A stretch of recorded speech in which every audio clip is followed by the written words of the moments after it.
Izao no Jehova izay mamela ny elokao rehetra, izay manasitrana ny aretinao rehetra. Fotoana izay amankin'Andriamanitra manokana ny marary sy ny ankonana misy ny tsy salama, ny fandaharana. Izao no Jehova.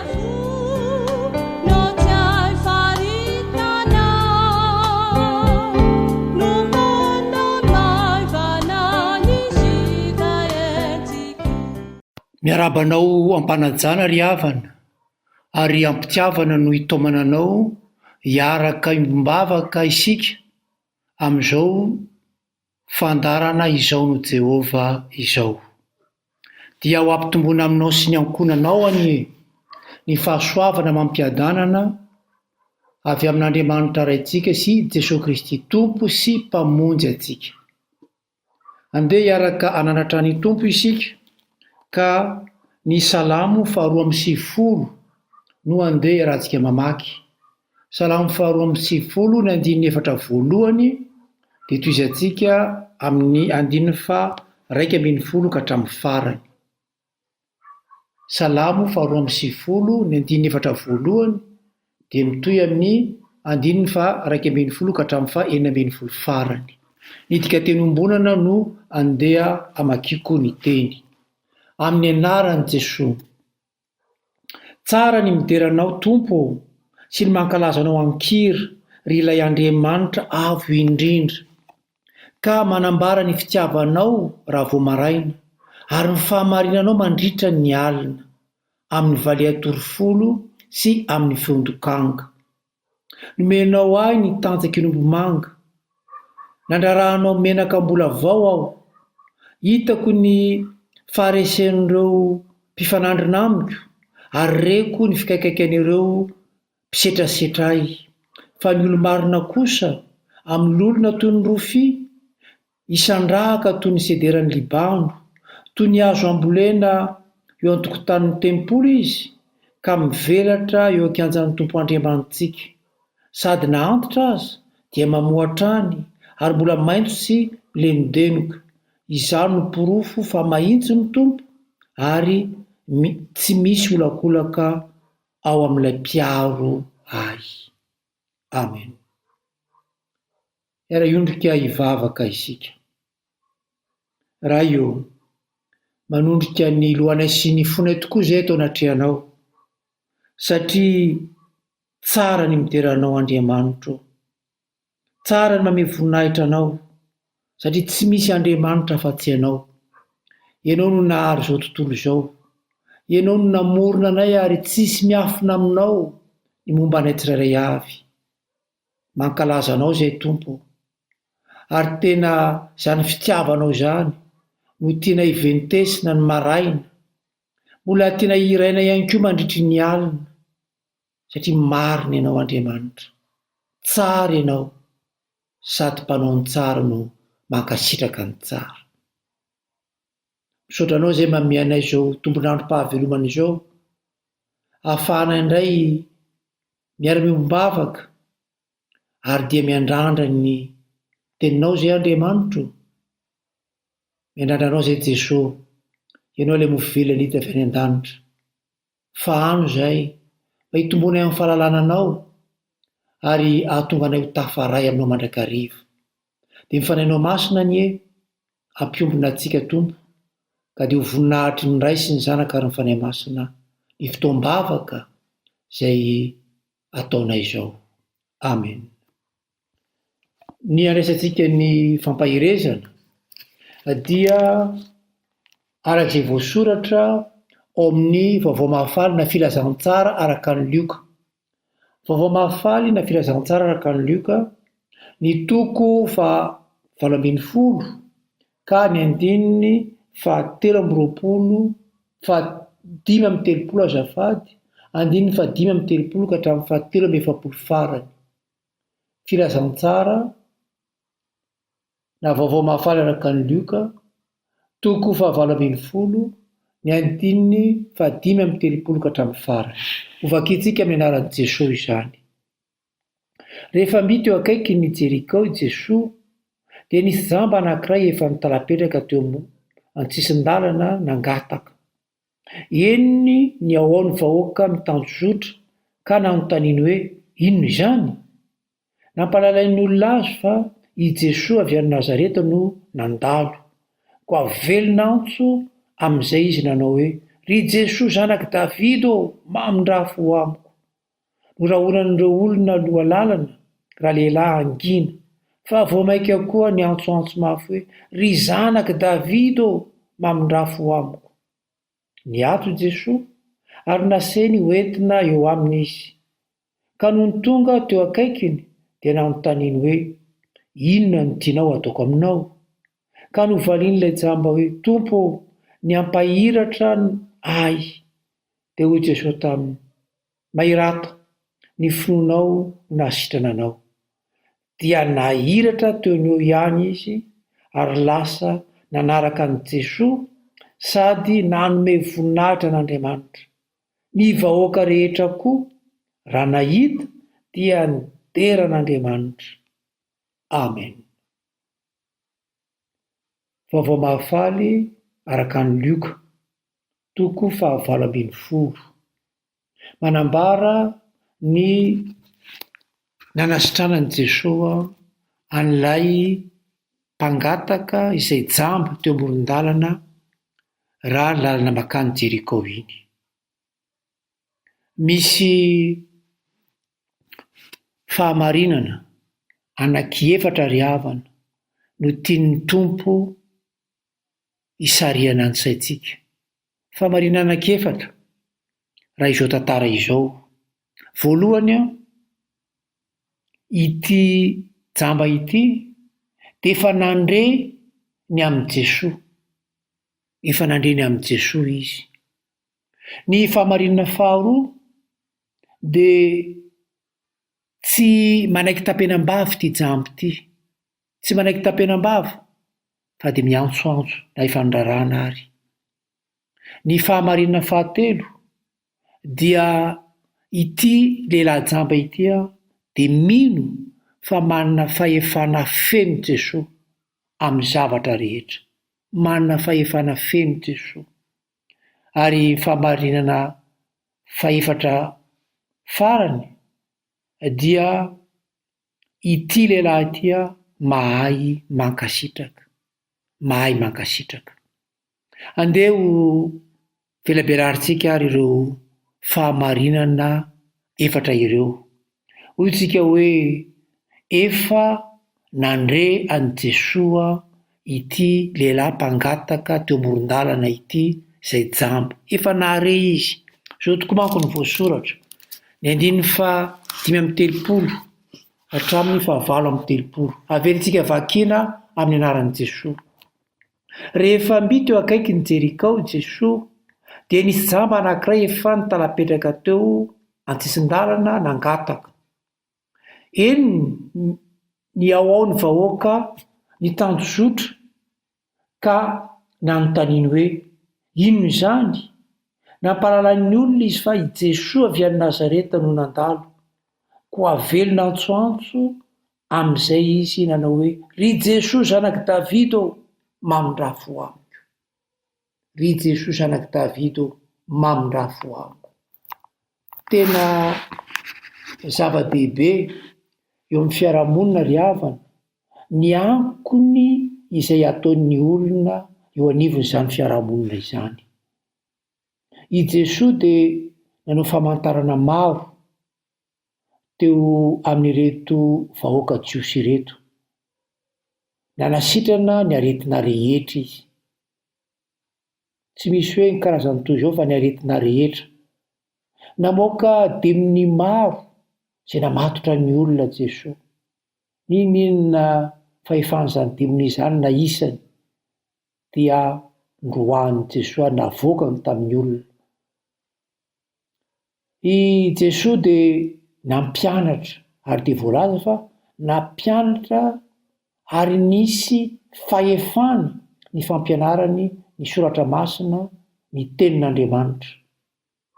Jesosy dia voalaza ihany koa fa nitaona ny olona hibebaka ka hiala amin'ny ratsy fanaony, ary dia nahafe ny herin'ny zavaboary rehetra Jesosy. Ary tsy ny vahoaka jiosy ihany no nareny lazany sy ny heriny, fitiavany, fahefany, fa nareo olona hafa firenena ihany koa ary ny jiosy zany dia nahalala izany ka nanatona azy.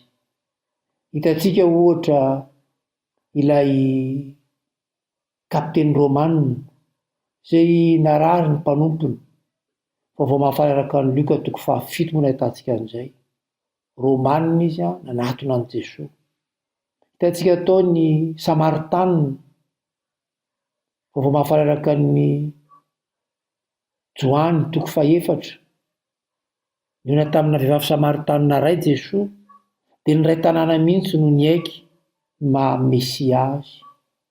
Niona tamin'ny Kanaanita Jesosy, ary dia nasitrana ny zanak'ilay Kanaanita.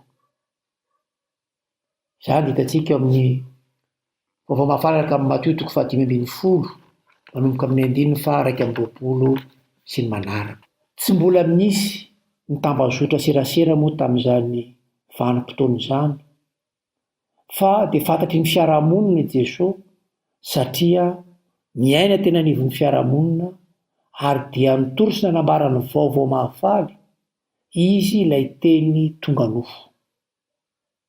Ho antsika manaraka izao fandaharana izao, indrindra moa tsika marary na tsika manana ankonana ao anatin'ny tsy fahasalamana, mba mampahafantatra ny Jesosy eo anivon'ny fiarahamonina izay misy antsika ve tsika, mampahafantatra hoe izany Jesosy izany anie ka tahaka nahafantaran'ilay java-pangataka azy, mahefa ny zavatra rehetra, manasitrana, mamindra fo be fitiavana, mba mampahafantatra ny olona izany ve tsika?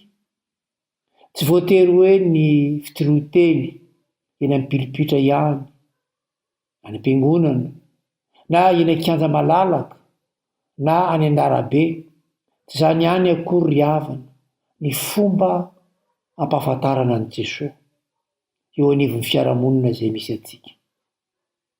Fantatry ny olona ve fa kristianina isika? Mitaona azy hitady an'i Jesosy ve ny fahitan'ny fiainantsika?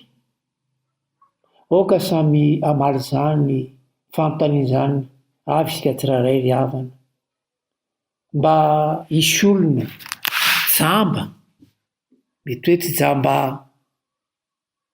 amin'ny maso manofa, fa jamba ara-panahy izay tokony mba hahafantatra sy handreny amin'izany Jesosy izany noho ny fihetsikitsika na ny ataontsika ka mba hitady an'i Jesosy.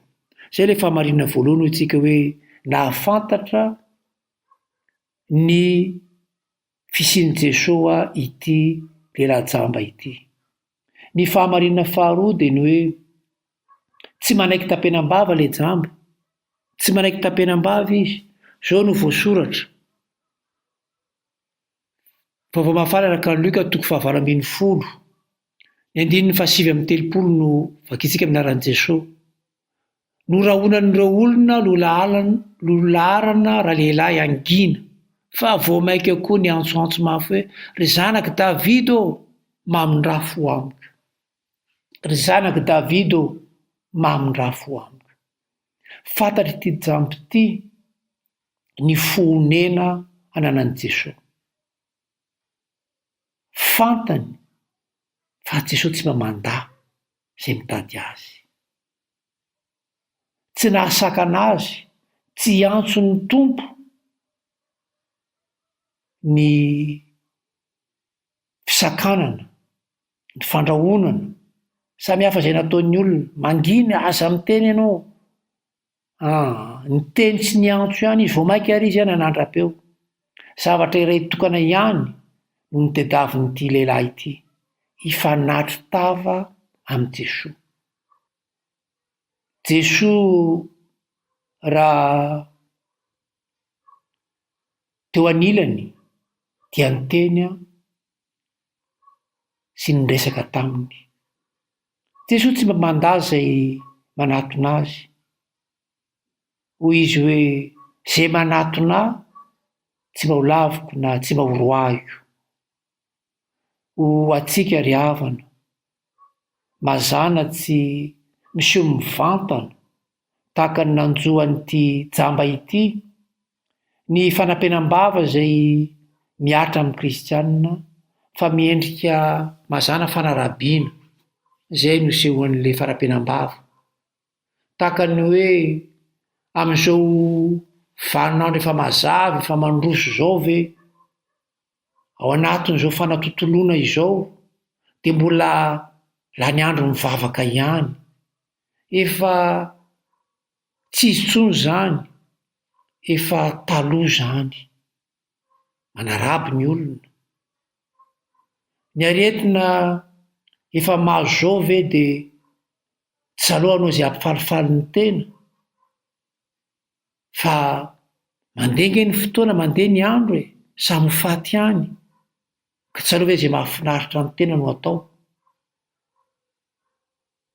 Mbola lany andro mivavaka foana, aiza izay vokany eo. Tahaka izany ny endrika isehoan'ny fisakanana, ny fanampenam-bava.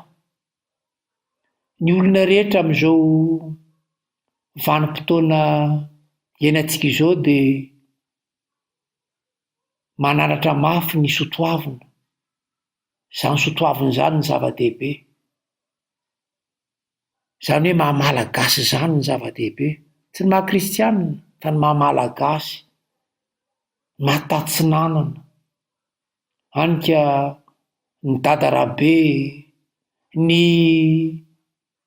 mahay mikarakara ny vintana, mahafantatra ny toninandro, izany no hiazakazahan'ny olona. Lazaina hoe izany amin'izao vanim-potoana izao no manana ny kôty dia lasan'ny olona. Maninona tsy mba mandeha makany? Ny anjara azonareo nge tsy arian'izany olona izany fa vao mainka ampitomboiny, sy ny sisa sy ny sisa. Menatra ny joro amin'ny maha-kristianina antsika ve tsika ry havana? Ka tsy samy teny fa dia mangina tokoa rehefa tenen'ny olona tahaka izany. Tsy samy mananatra an' Jesosy hoe ninona lazainareo dia ny anay dia Jesosy tompo ihany no fantatray. Izy ilay dokotera ambony ny dokotera rehetra. Izy ilay mpamonjy anay. Maro ry havana no tsy mahasamy teny izany satria aizako dia zao anatin'ny aretina zao ve? Zao indrindra no tian'ny tompo hiantsoantsika azy, hanantonantsika azy. Aoka tsy menatra ny tompo Jesosy tsika ry havana, fa izy irery ny tompo araintsika, ary izy irery ihany no milaza fa efa nitondra ny aretintsika.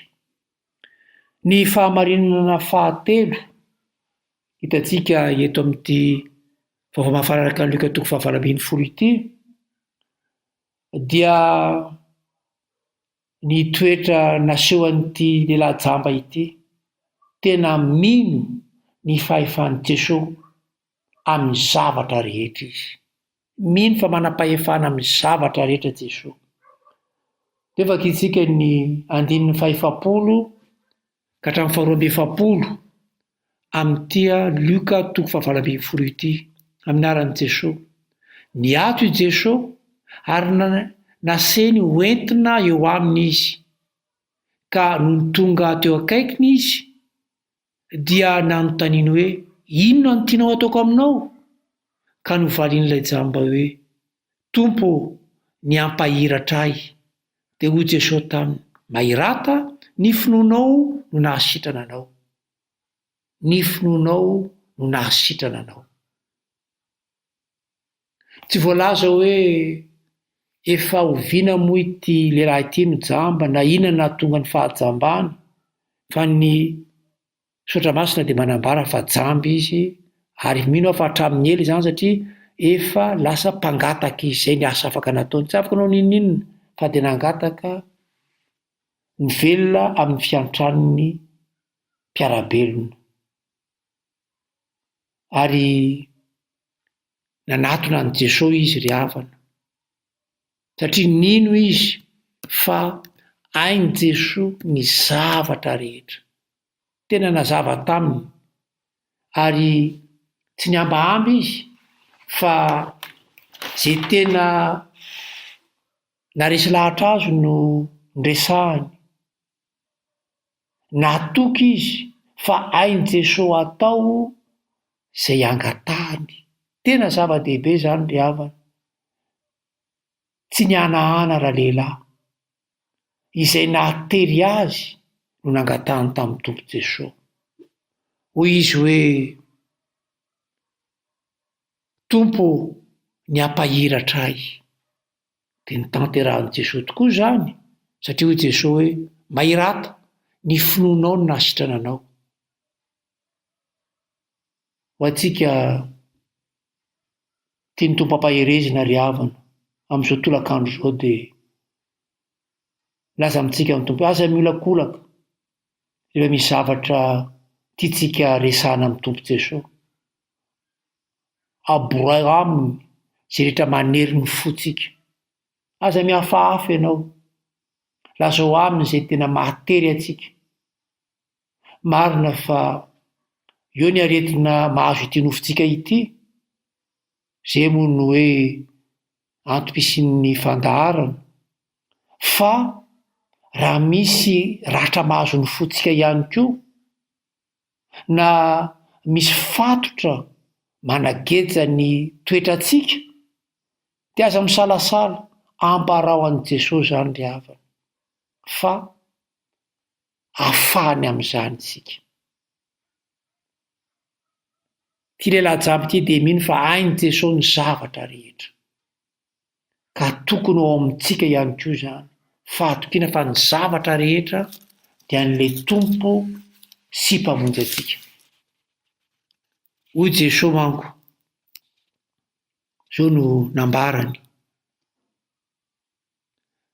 tsy ny salama no mila dokotera fa ny marary nde mba hianaro ny hevitryilay teny soratra masina hoe fitiavana misitrako hoy Andriamanitra fa tsy sorona biby tsy hiantso ny olo marina no nahatongavako fa hiantso ny mpanota Matio 7:22 sy ny 13 tsy ny aretina ranofo ihany ry havana fa mety aretina rehetra ny ara-panahy ny ao amin'ny fotsika zay manageja atsika hoeto amin'ny tompo Jesosy fa hainy ary sitrany ny hanafaka atsika amin'izany ary ny fahamarinana fahavatra farany amin'ity Matio 7:20 ity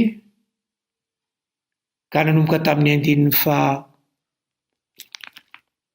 Luka 7:20 ka nanomboka tamin'ny andinin'ny 5:30 ka hatramin'ny 7:20 farany fahamarinana fahevatra tian'ny tompo zaraina amintsika dia hoe ny fahaizana mankasitraka ity jamba ity dia nahay nakasitraka amin'ny tompo zao no voasoratra filazantsara araka ny Luka 7:20 ny andininy 7:70 amin'ny anaran'i Jesosy dia nahiratra teoneo ihany izy dia jamby io ary lasa nanaraka an'i Jesosy sady nanome voninahitra an'Andriamanitra ny vahoaka rehetra koa raha nahita dia nidera an'Andriamanitra navelany raha lehilahy teo ny asany ina moa izany asany izany fa dia ilay nangataka fa lasa izy nanaraka an'i Jesosy ary tsy hoe nanaraka an'i Jesosy fa hoe voalasa nanome voninahitra an'Andriamanitra ary izany fanomezana voninahitra an'Andriamanitra izany dia nitaona ny vahoaka ihany koa hidera an'Andriamanitra ny vahoaka indray izay nanaraka an'i Jesosy talanjona tamin'izany fahefana fitiavana famindrapona sy eo an'i Jesosy zany nahay nankasitraka an'i Jesosy ty lehilahy ty ry havana ary tsy betsaka ny fanoharana natao ato amin'ny filazantsara maneho izany hoe fanasitrana sy fanafahana zany. Mazana makasitraka ny olona fa hitantsika ihany koa raha ny toko fahafito ambin'ny folo dia hitantsika fa misy tsy mahay makasitraka. Izao no voasoratra minaran'i Jesosy: raha nizotra ho an'i Jerosalema Jesosy dia namaky faritany miolotra amin'ny Samaria sy Galilea. Raha niditra tao amin'ny tanàna anankiray izy dia nisy marary hoditra folo lahy nitsena azy. Nijanona lavitavitra ihany izy folo lahy sady niantsoantso hoe: ry Jesosy mpampianatra ô, mamindrafo aminay. Nahita azy ireo Jesosy ka nanao taminy hoe: ndeha miseho ampisorona ianareo.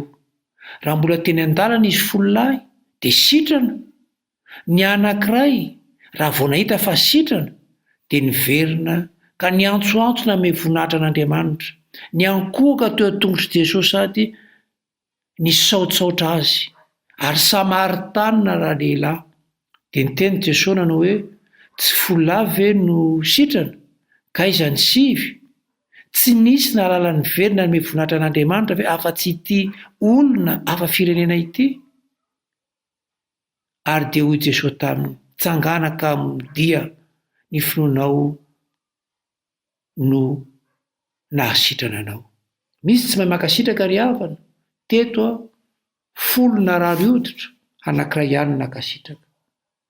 Tena zava-dehibe amin'ny maha-kristianina antsika izany hoe makasitraka an'Andriamanitra izay mikarakara antsika.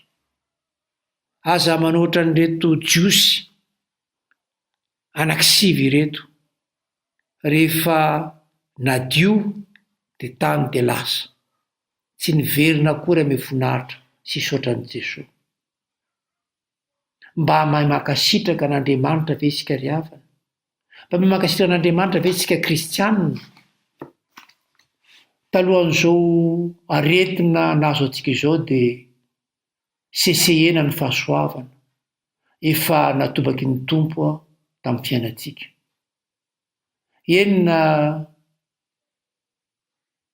itsika ao anatin'ny izao aretina izao ary efa nanehoan'Andriamanitra ny famindram-pony, efa nasiany nafantatra azy, efa navelany isika mba handray azy ho tombo sy mpamonjy antsika. Izay ny maha-kristianina antsika.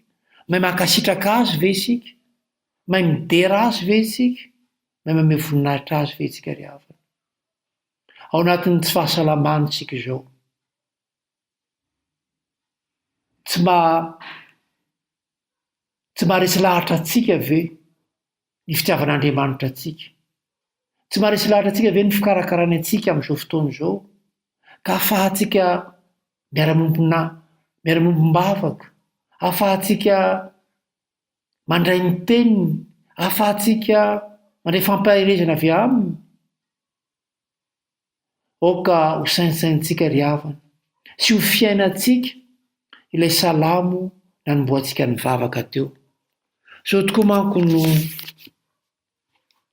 vakin'izany salamo izany, salamo 4:10, raha nanomboka ny fotoam-bavaka isika: tsara ny mideranao tompo sy ny mankalazanao ankira ry ilay Andriamanitra avo indrindra, ka manambara ny fitiavanao raha vao maraina, ary ny fahamarinanao mandritry ny alina amin'ny valia torofolo sy amin'ny feon-dokana. Tsara ny mideran'Andriamanitra, ny misaotra azy. Ary hoy Davida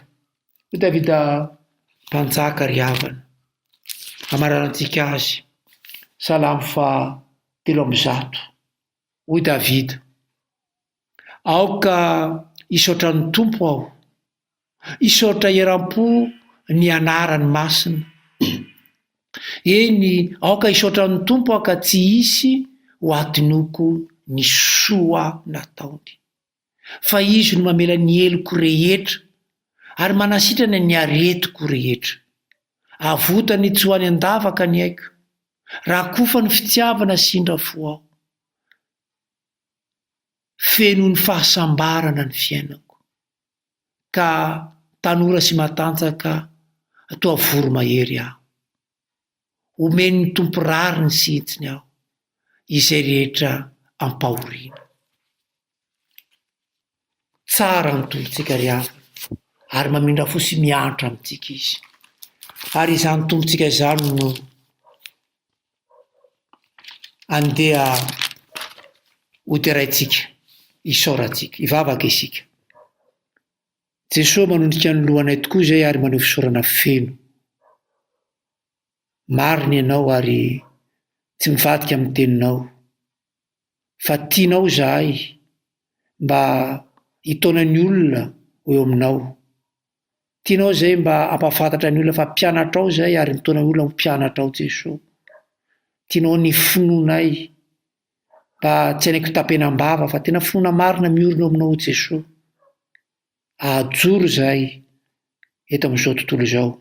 Tsy hainaiky hoe ilangilan'ny rivotry ny fiarahamonina fa ajoro satria ianao no reharehanay, ianao no aronay. Ary Tompo Andriamanitra io, ampianaro mba ho fiainam-pitiarananao amin'ny fiainanay. Dia miandrandra fanasitranana avy aminao zay Jesosy. Amen.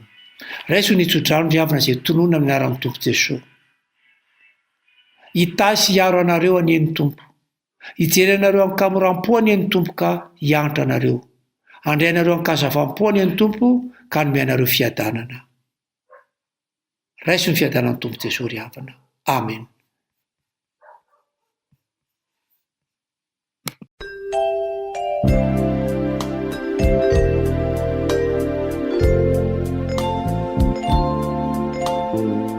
Izaho no Jehova. Fandaharan'ny radio Vaovao Mahasoa, iandreketan'ny mpanompon'Andriamanitra, Rajaona Rason Pascal Mivady.